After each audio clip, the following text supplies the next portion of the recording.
If you're gay and lesbian, that's been around for since the beginning of time.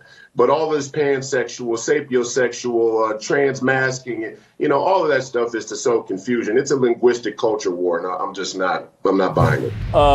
Royce, what do you think about my take that all this in-your-face LGBT stuff is actually a reflection on us and what they're just mirroring the behavior that we model? I think it's a fair point. I think it speaks to a much bigger sentiment that I think people need to become comfortable with. Is in politics, we say you get the government you deserve. And people sort of get the culture that they deserve or that they earn. And what you're explaining is the pervasive or corrosive effect of a loss on faith on the greater society, and this is a loss of faith, and even the movement away from traditional sexual relationships or the using of sex as a means to commercialize other products is us trading our freedom and our freedom for security and materialism. And what it became is radical materialism. I will say that, in my opinion, the LGBTQ movement is a distinct movement that is more predicated in an anti-human worldview, and the provocative sexual commercial movement in America may not be of all of the moral clarity and standards that we would like, but the outcome of a man and woman having sex in whatever variety is still possibly a child. Much of the LGBTQ movement sentiment is a nihilist one that says children are not really the goal of sex at all and shouldn't be. And actually, for the women, having a child is a job of the patriarchy. Break that down a little bit more for me, because I'm trying to understand. I think the LGBT crowd is basically saying, hey, look, we're grooming your children because we feel like you tried to groom us, and we reject that grooming. And so we're going to do the same thing and try to groom your children into our lifestyle. Yeah, no, that's completely ridiculous in every sense. Look, the LGBTQ movement in its true manifestation is an anomaly. And if we're going to say, like I said a couple weeks back, if we're going to say that guns, video game culture, the radical violence in movies and so on and so forth is a predicate for there to be mass shooters, then we have to admit in an honest conversation that the sexualization or this LGBTQ version has caused or triggered more people to become confused. And that's what really a lot of the people in those video clips of the Pride Parade were saying. They weren't saying, I know what my sexuality is and I'm trying to promote or advocate for others to have a sexuality or a clarity of identity like I have. They're saying, I don't know, and I would like for a bunch of other kids in the coming generation not to know, which is a way to sow confusion.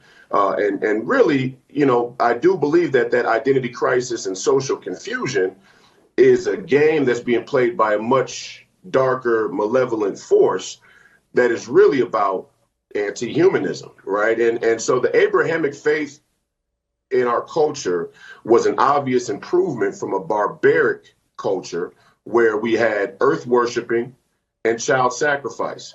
And we've gone back to both. And the LGBTQ movement was a conduit back to a culture, a pagan culture of earth worshipers and child sacrificers. And we have that manifesting in abortion and this climate movement. But the social conduit for commercialization is this LGBTQ identity thing. And these people are most of them are confused. Now, if you're gay and lesbian, that's been around for since the beginning of time. But all this pansexual, sapiosexual, transmasking, all of that stuff is to sow confusion. It's a linguistic culture war, and I'm not buying it.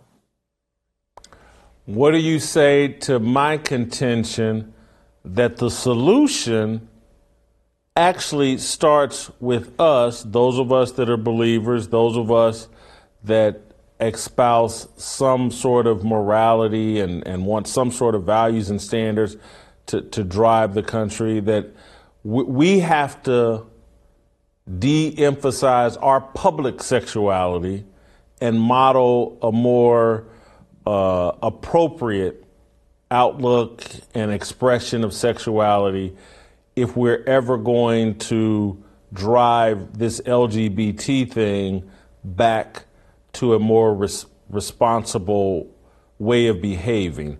That I don't think we're going to be able to shame the group of people we showed you into that video into changing their behavior.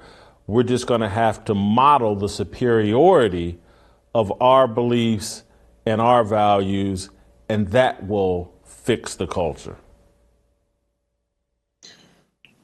I don't know. I don't have a first time I'm held renderless with an answer. In my opinion, I think that people should become more unabashed in their heterosexuality. That would be my approach. I'm certainly not going to play any kind of hide and go seek game with the fact that I'm a heterosexual male, due to the fact that some manipulative group of people want to use sex politically in the sexual domain to push ill agenda. And I think to hide heterosexuality is to deny the possibility of the miracle of procreation in some ways. And should we become a little bit more traditional and conservative in the way it's depicted on the big screen? I would say that's certainly reasonable. Are we ever going to do that? Absolutely not. Because the avalanche towards cultural depravity is interlinked, and the radical materialism and loss of faith are interlinked. So, I don't see the LGBTQ movement as being so far removed from the overall sexualization of culture, but I see that variation as having a distinct purpose, and it goes from having low sexual morality to having an anti-human sexual promiscuity worldview. And those are two distinctly different things. Look, in the Bible, it says God would rather you have sex with a prostitute before waste on a rock, right? But and kind of that sentiment that every child that's born, every time there's a conception of life, God had a direct hand in that miracle. And in the most depraved forms of sex, in most cases, between man and woman does have that possibility. And there's a sanctity of life there that exists in the conception, but also exists in the act between men and women. When you have two men, you have two women, you have a man who becomes a woman who wants to be with another.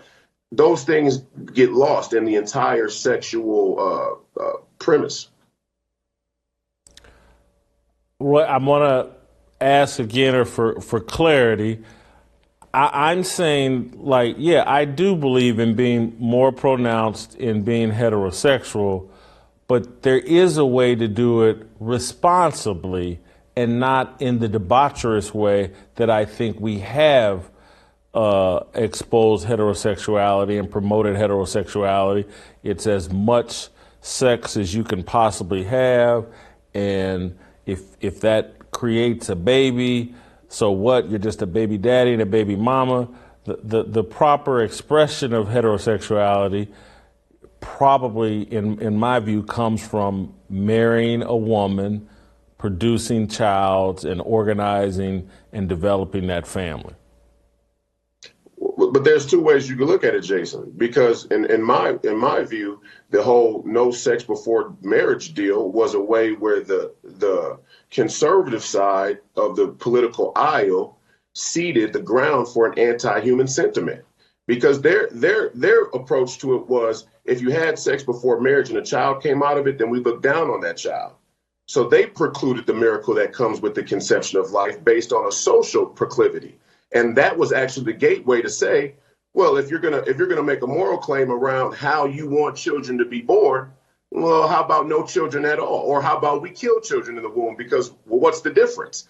And they did that in the 70s. I mean, this whole abortion phenomenon is 50 years old. I mean, it's 1973. That's my grandmother, right? So, there are multiple ways in which Satan uses all of the things that we deal with in life to try and undermine the sanctity of life and faith in God. And he's very skilled, talented, manipulative, deceptive. He has all of the spiritual, metaphysical powers that make these conversations and the nuance of them very important. And my safeguard against that is to say, if a man and woman lay down and have a sexual act, whether it be a robber and a prostitute or two professionally employed man and woman with stability or whatnot, if the possibility of a child is there, the sanctity of life has been protected. The premium on life has been protected. And the reason I push back on this is because this is the argument that they use in third world countries for mass abortion. This is Bill Gates. He said, oh, the population isn't a problem. Population growth isn't an issue. It's just the countries that can't handle it. Why? Because the African nations over there in third world, villages, they don't have the money. They don't have the resources. They don't have the proper planning or medical care. They can't protect the environment and the climate with more children. So we have to really safeguard against the anti-human sentiment first, and the moral order or standard of the ideal sexual domain, sex.